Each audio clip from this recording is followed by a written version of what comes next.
Yep, stack. Triple threat. Expected value. Now take what you learn, go out there, and get stacked.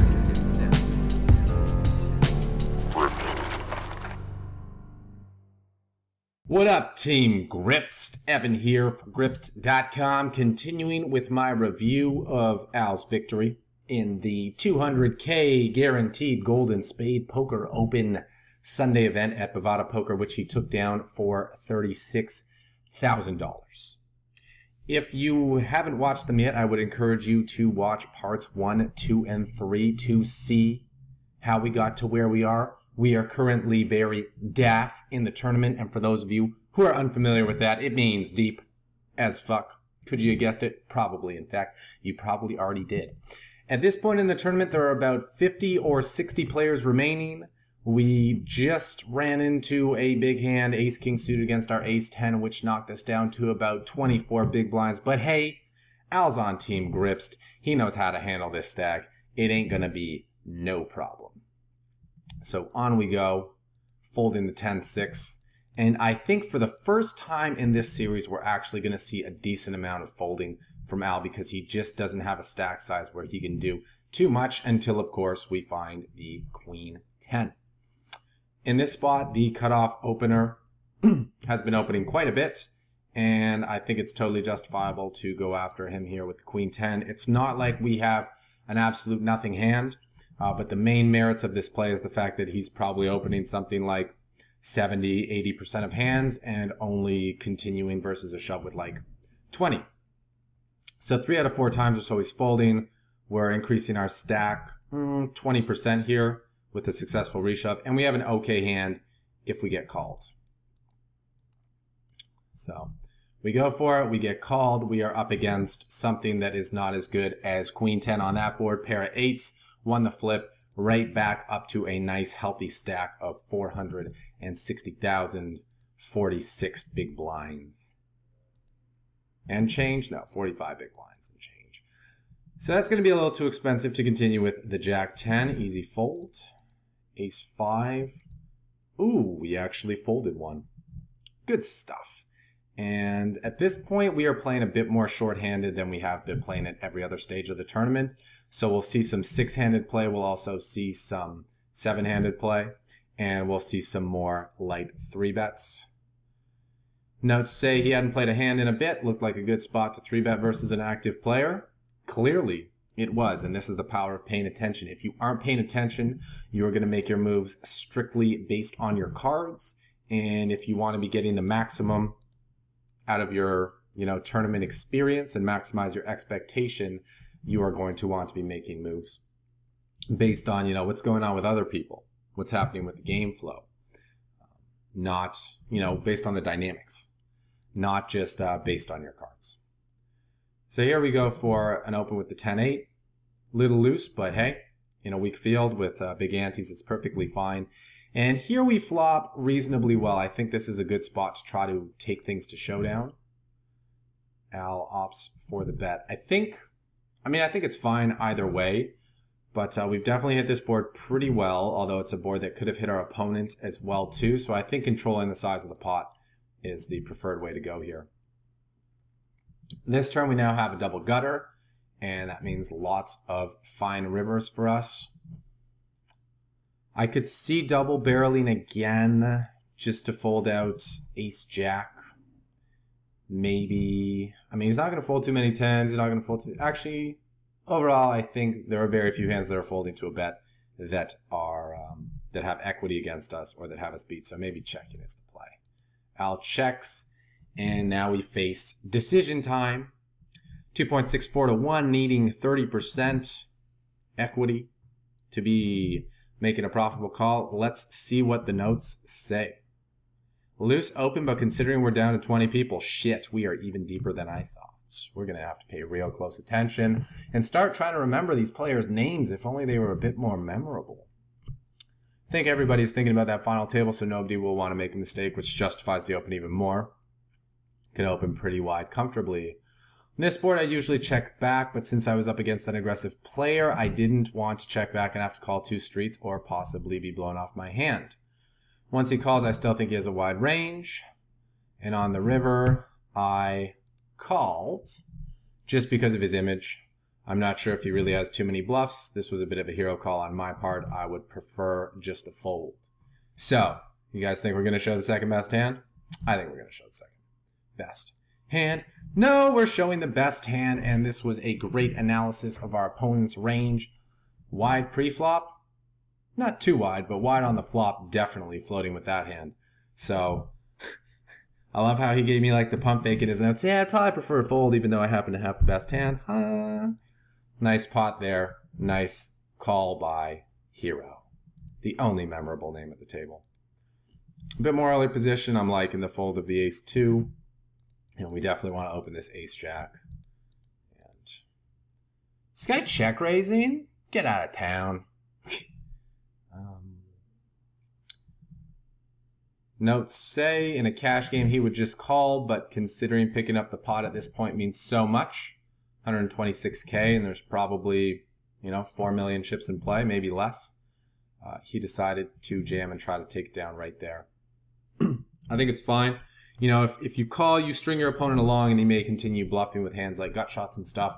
But if he has the intention of just shutting down once he gets called, then you're not actually extracting any value by allowing him to continue betting. You're just negatively free-rolling yourself by allowing him to see a card which may make him a better hand than you and not getting any extra chips on the occasions that he doesn't. So really important to know your opponent and to know his tendencies for following through with the second barrel there when he's check raise bluffing.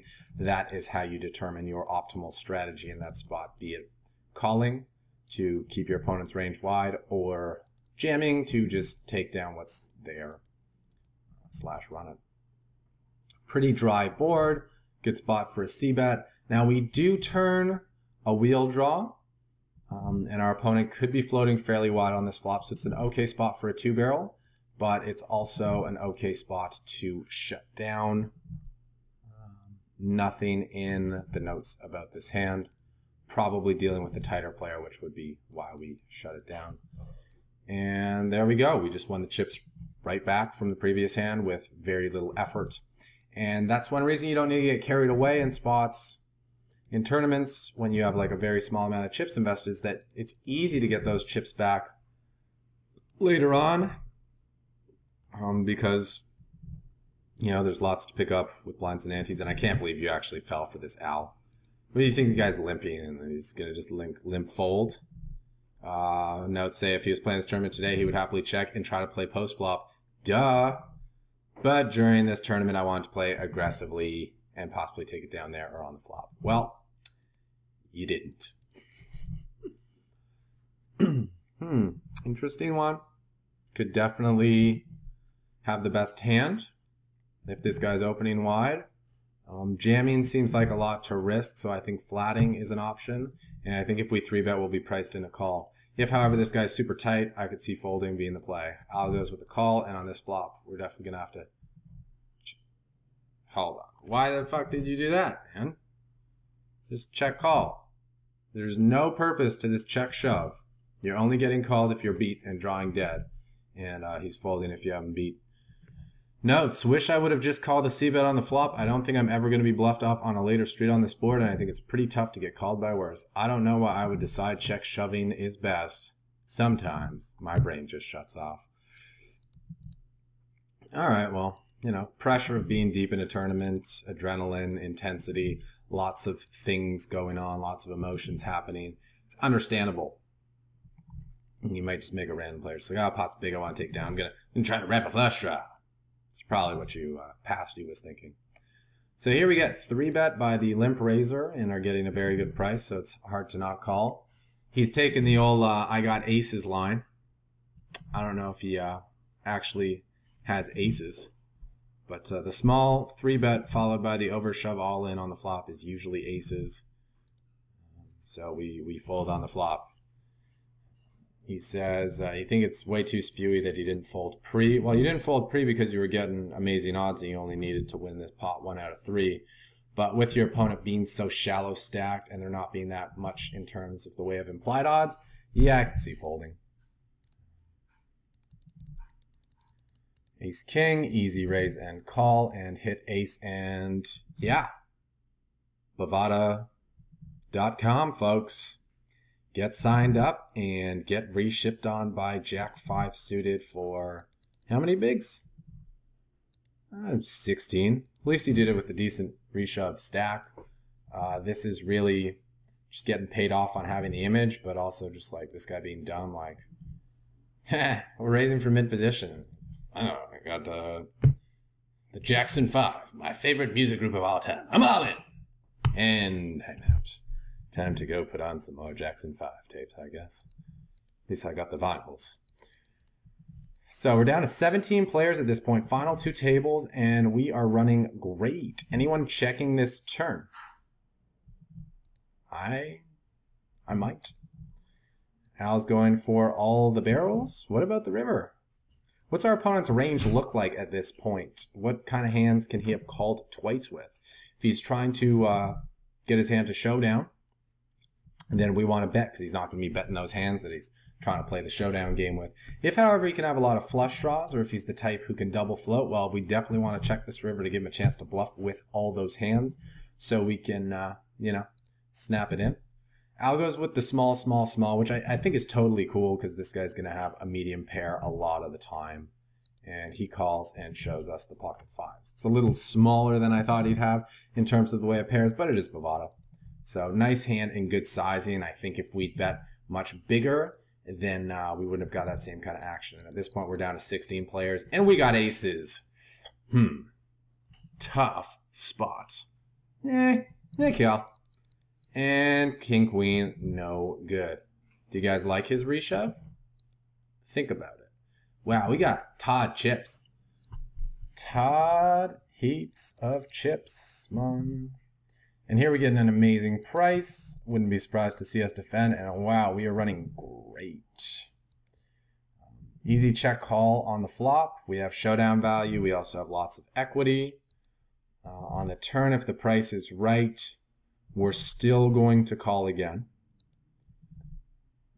Even our flush draw alone almost justifies the call. And the chance the queen could be good. And if it's not, well, we have 2 more queens we can hit.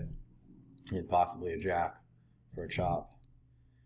Now, on the river, we do beat the bluffs that have diamonds, like ace-10 of diamonds, ace-9 of diamonds, king-10 of diamonds. That's about it. We also beat all those same hands in clubs. So we're beating those, and we're losing to his Jack-X hands and his stronger Queen-X hands. I think overall, he's not going to be bluffing that often, because once we've check called twice, we don't look like we're folding. So I think he's expecting us to call, and we should probably fold. And unfortunately, we were drawing dead on the turn. I think we played the hand fine up till the river, though, because it's pretty unlikely for him to have a full house. Anyway, still got the table chip lead. Still just dealing with 16 players. Very deep indeed. And now we are starting to apply the pressure. This is kind of the ideal time to do it close to the final table, and that's the ideal stacks to do it against. Because although this guy is short, he's still like in the middle of the pack, and he's in a position where he can probably make the final table if he doesn't get into too much trouble. When people can do that, you know, they're going to be less likely to want to play back against 3-bets and such. Nice catch. And that's when you can really apply the pressure. So I think Al did a good job of choosing that spot. Again, remember, really good poker is not about your cards. It's about your opponent's cards and how they're going to react to you with the various cards they can have and all that. This is another spot where we could have definitely considered going for a 3-bet with the king-7. I think we're fine to be respecting the other big stack at the table. There are just so many good spots for us to be applying pressure, and this may be one of them. This is really strong, especially for this sizing. The flop bet's, you know, standard. The turn bet, we had a gutter, and we can be folding our opponent off any ace-high floats or even straight draw floats. Now, on the river, he still has a lot of like overcards and straight draws that have bricked. But even like his strongest hands, like ace-10, it's probably the strongest one. I don't think he's got too many slow played overpairs, and sets probably would have check raised at some point. So I think like ace-10 is about the strongest hand he's going to have. And even if you got ace 10 and you're in this guy's shoes and you're facing 3 bets, and if you fold, you have like second place chips in the tournament, it's going to be pretty hard to find a call because we can still have over pairs. We can have straights. Yeah, we could have straights. We could have sets. We can have 2-pair. We can have air. We can have anything. And it's just really hard to call that final bet, even with top pair. So Al, let us know what the other guy had, because I know you have the ability to see their cards. Not because you're a super user, but because Bovada likes to make it easier for people to get more out of their hand history reviews. And here, almost 2-1, but not quite. And we have 9 high. I think we can fold. No need to just flip the chips. We can just small ball our way to the end. Here I like a shutdown, but Al likes a second barrel. Please, let me know what kind of hands you think he's floating with on the flop that will fold to a second bet on the turn. I'm just saying because we didn't pick up equity on the turn, and I didn't think he's peeling that wide on the flop. But you may know better. You played with these players more, and we got a guy 6xing on the button. And to me, that's not even that weird to see. Let's see what people are jamming with. Okay, that's legit. Raise and fold to the reshove. Raise and, well, we're not folding for a check raise when we got all these outs. And we only need 16% equity? Yeah, we'll fold for that. Where's the deuce? Where's the deuce? Here we go, continuing to apply pressure. Once we flop second pair, we're just going to take this thing to showdown. Definitely have to pay off that river bet. The odds are just too good.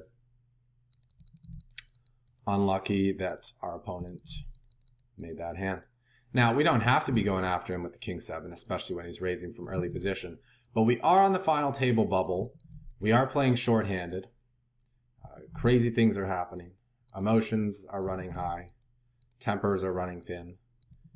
And yeah, the more we can get involved, the more people are just going to react poorly against us. People are doing a good job with the reshoves here, but I don't think that's any reason for us to slow down. We can just keep applying the pressure. Reshoving 20 blinds there with the king queen, totally cool. Flatting would have been a fine option as well, and 3-betting small is an option. We would have to call a shove, obviously, and we may have to flip against some hands that would have just folded if we had shoved. Any moves here? Nah, missed the draw, let it go. But keep on raising and keep on building. And there you go. We got to walk. It's unfortunate we happen to have a real hand when we got it, pocket 9s, but the very fact that we're getting walks shows that this playing aggressively is really paying off. And I love how he's just taking every spot. Earlier on in the video when he was, taking every spot, I was like, oh, I'm not sure. But at this stage of the tournament, it's definitely the ideal time to be doing it. And we got moved to the other table, which is a bit unfortunate because on this table, we're not as dominant of a chip leader, but we still are a chip leader, and we can still apply pressure to the other stacks. The interesting thing is, although we're not a dominant chip leader on this table, we're at a table where people have more chips in there, therefore they have more to lose by getting involved in a confrontation with us, therefore we can apply a bit more pressure. And Al is really going for it. 4-betting the 5-2 and getting a nice board that he can take down with a 40% c-bet. Guys, this is a real masterclass in how to play final table bubbles. I hope you are taking notes, and because you probably weren't until I said that, I hope that you rewind to 18 minutes ago and rewatch this part. There's lots of goodness here. And just because you're playing crazy doesn't mean you have to make hero calls with bottom pair on the river. If you think your opponent just has better hands, then you let him have it. But keep applying the pressure on the early streets, or, this is a little high risk for my liking, but maybe his sizing is a little bullshit. Why 4x it if you got a real hand? And we do have history with this guy already where he 3-bet called our 4-bet now to fold. So we already know that he wants to go after us. And, we saw how well it worked with the Queen 4. And clearly we don't even need a hand as good as Queen 4. So Al just really, as my friend Justin would say, swinging the big dick and letting everyone know who's boss. He's got the big stack. he's going to swing it in everybody's face and be like, listen, y'all, you don't want to fuck with this.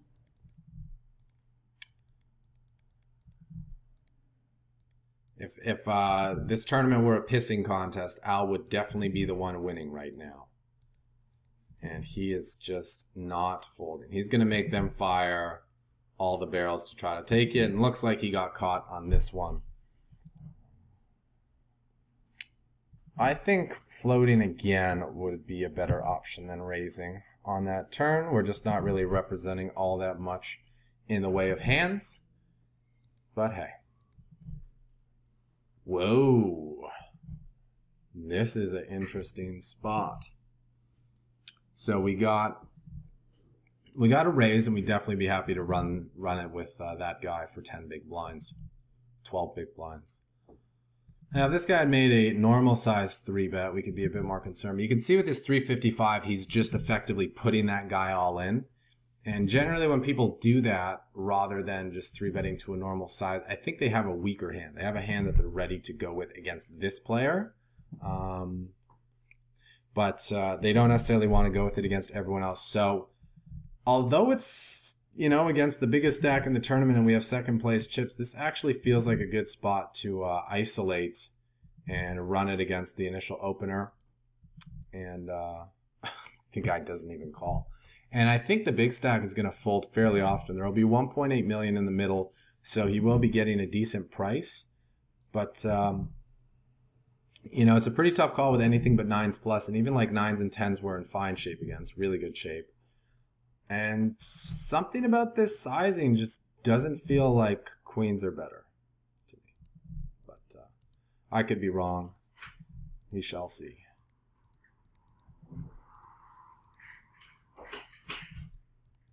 We'll just get in there, raise with the 5s. This price is too good. We're getting 2 to 1. We got a pair. Snap it off and hold. And that brings us to the final table. Right. 1, 2, 3, 4, 5, 6, 7, 8. And we're already down to 8 players. So I'm just looking at the stacks. No, this is not the final table. This is the final table.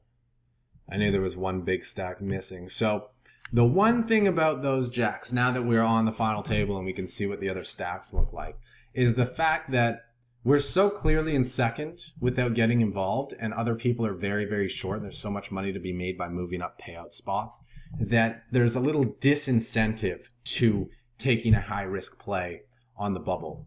If a lot of people had similar stacks, I'd be even more on the side of, you know, we got to go with these jacks. We got to get involved with these jacks because, you know, we want to take the pot when we believe we have the best hand, but also because we want to separate ourselves from the field. Al had already separated himself from the field and is in such a great position that, you know, it's 450K, but, you know, to go from 1.5 to 2 million isn't a huge difference when other people, most of them have like 3, 4, 500K. So because of that, more so I understand the reason for not getting involved. And yeah, welcome to the final table, everybody. We'll get in a few hands before going to the next part. And we're going to see some different things like flatting ace-king, because now we don't want to play a big pot with the one guy who has us covered. And if we 3-bet, he can 4-bet and force us to put it all in. And if we're cooler, that's a terrible outcome when we have such a great position and so much equity in our stack.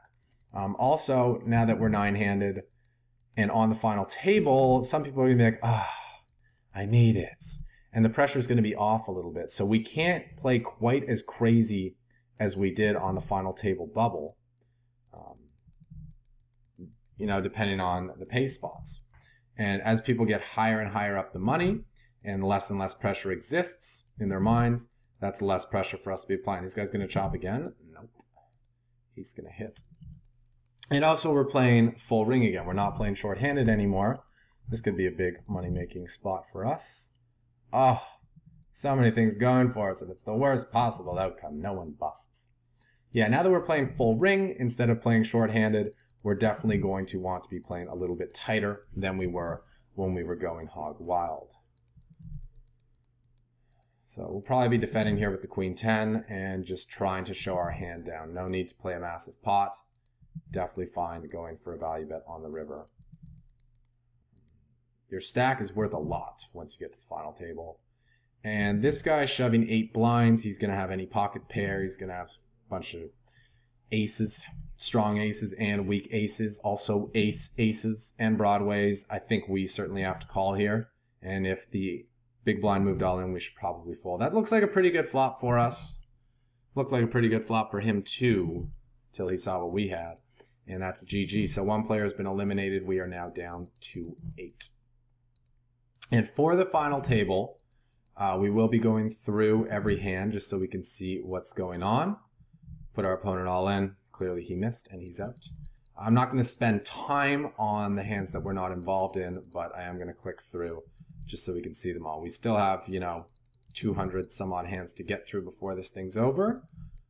So there will probably be 2 more parts. But yeah, it's going to be fun.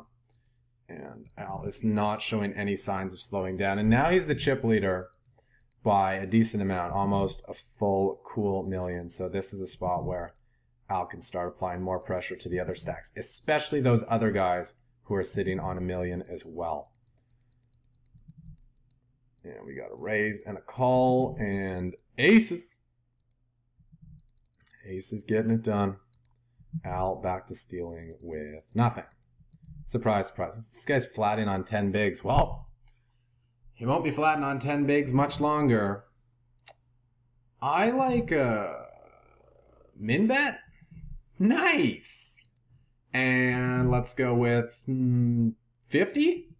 Check. He goes with the bet of 0.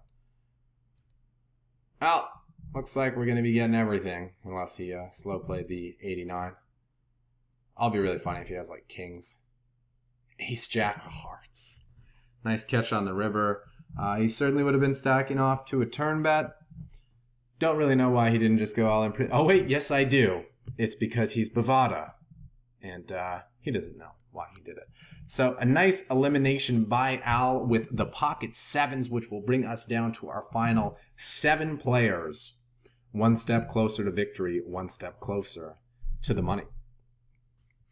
So that's going to wrap up part 4 of this series. I hope you learned a thing or two that you can incorporate into your game to help you get stacking.